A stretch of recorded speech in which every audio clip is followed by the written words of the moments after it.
Hi everybody, in this video I'm going to be doing a quick little tutorial on how to draw the head of a horse. So quick disclaimer here, I used a picture off of Google for this hand drawing because I cannot draw hands or any human something for the life of me. So that's just a quick little disclaimer there. So the first thing you're going to do is you're going to draw the first part of the horse head, which is going to be this top portion of it. That is going to be part of your base for the head, and it's going to be also kind of your outline for how you want to draw the rest of the face, okay? So you can also alter this as you go through, so I'll probably be doing that as well, because I typically just draw a quick little outline of what I want, and then later on through the drawing, I will alter it as so. So the next thing you're going to do is you're going to draw the nose of the horse. So what I do is I kind of bring it down. And keep in mind, I do not draw like hyper realistic horses. So this is going to be like a cute kind of like cartoony-ish, not like crazy expressions or facial expressions or any of that stuff, but just a cartoon kind of like easy template, you know? So that is what my nose is going to look like. As I said with the top part, I'm going to be altering it later on in the drawing so that it's like, I don't know, just a better shape to my liking. So now I have altered the shape of my nose and the bridge of the head. I guess that's what I'm going to call it. I don't really know. So the nose is rounder. Before it was kind of like down here, but I did not like that. So it's going to be right here. So now you're going to have this part of the head. This is kind of like that bottom part where the head curves down. This will also determine like the width of the face of the horse, and how long this way it's going to be, and how long right here is going to be, you know? So right now what I'm going to do is I'm going to stretch this part, and I'm just going to connect it. I'm going to make sure that's curved off. I'm going to erase all this, and you can adjust this part. For me, I don't like it to be as like sheer and like sharp, I guess. So I'm probably going to bring it down here more, and I'm going to make it more round. So now that we have the base of our head, the next thing we're going to do is we're going to draw the neck. So in this illustration, there's a finger, or not a finger, a hand of a human, and he's reaching out and he's like trying to touch the horse and all that. And obviously the ratio of head to hand, it's probably not going to be perfect because obviously I typically do not draw hands in my drawing, so I apologize for that. But the horse head is really what matters the most. So the horse is like kind of reaching its head down in this picture, and it's like pushing its nose towards the human hand. Like, you know, like that, those scenes from How to Train Your Dragon, you know, when Hiccup's like,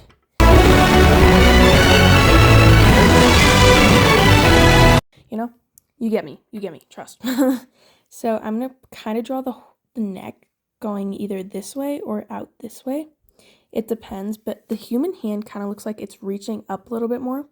So I'm probably going to draw the neck more curved downwards instead of like up here, because that's just going to look super weird. So I have my neck, and the key to a good neck on a horse is to have it super round and super curvy. Not like too curvy, not so that it's like this, you know, that just looks dumb. But you want it to just be like a slightly curved line connecting the head to the rest of the body. Obviously, the rest of the body is non-existent in this picture, but it can't be like a super wobbly line. And obviously, the top of the neck is not gonna be up here. That's just gonna look crazy stupid. It's gonna look like those quarter horses that are on steroids, you know? So for what I'm drawing a Mustang here. So it's gonna be a reasonably thick neck for how muscular the horse is. For a draft horse, you'd probably like have the neck right here and you'd bring it down a little more. For a slimmer horse like an Arabian or a Lipizzaner or so, you obviously make it slimmer. But this is our Mustang's neck, so you can go ahead and draw that. Next thing we're going to do is we're going to draw the eyeball of the horse. Obviously, I do not draw typically open eyes. For this, it's going to be a closed eye like this. And I'm going to adjust where I put that eye and how big it's going to be so that it's not weird looking, like it's not right here and it's just a tiny little dot. That'd be dumb. And then after that, you're going to draw the nostril of the horse. And I will do that right now so you guys can see. So I have the nose and the eye made. So in the top of the head, about right in this area, kind of if you were to like make this keep going in a straight line, it would be in this area is where you're going to put the ears. So you're going to do gap right here. So you have your little gap between the head and the neck, and that's where you're going to put your ears. So depending on the expression or the illustration of the rest of the picture, that's how you're going to put your ears. So if the horse was upset or angry, the ears would be back here and they'd be folded back in a mean, angry position. But for this one, I am going to bring the ears forward and I'm going to make them be as happy and as calm as possible. So I have my ears. They are pretty I'm gonna think of the word, hang on. I was gonna say ratioly, but I do not think that's a word. Because ratio plus oli, ratio-oli, but that's not a word. So anyway, the ratio between the ears and the rest of the head is pretty even, so it looks pretty nice, and it all melds together pretty good. So now you have the head, the ears, the mouth, the nose, the nostril, the eye, and the hand for me. And this is what position mine is in. As you can see now, it is at a different angle than before, and that's because we are going to draw the mane. And so for this particular picture, I want the mane to be kind of coming down here and then swooshing this way as if wind was blowing on it. Okay, so now that we have our mane, you're probably wondering, okay, well, Jax, what was the point of drawing the neck if we're just going to erase it to make way for the mane? Well, that part was literally just the baseline. So as you can see, I still have kind of like very... Bro, chill. I still have very faint markings of where the neckline was. And that is very much okay. Because they will be unnoticeable for the final product. And you're also probably asking, why the heck does the hair look like that? Well, this is because this is a drawing from one of my best friends. Her name is Cappy.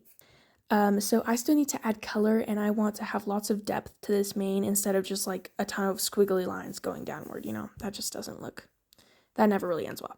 So we have pretty much everything except one thing. We're missing the forelock. So I'm going to draw that really fast. Okay, now that you have your forelock, you're pretty much done with this whole thing. You could obviously add whatever patterns, whatever speckles, markings, anything that you want to your horse. And especially with the mane and the forelock and the tail and everything, take full creative freedom with that, because when you do something like special with this, it just makes it just ties the entire drawing together. So I really hope you guys enjoyed. The final result of this will be posted on my page a few minutes after this video is probably posted. So I hope you enjoy and have a lovely rest of your day. Bye!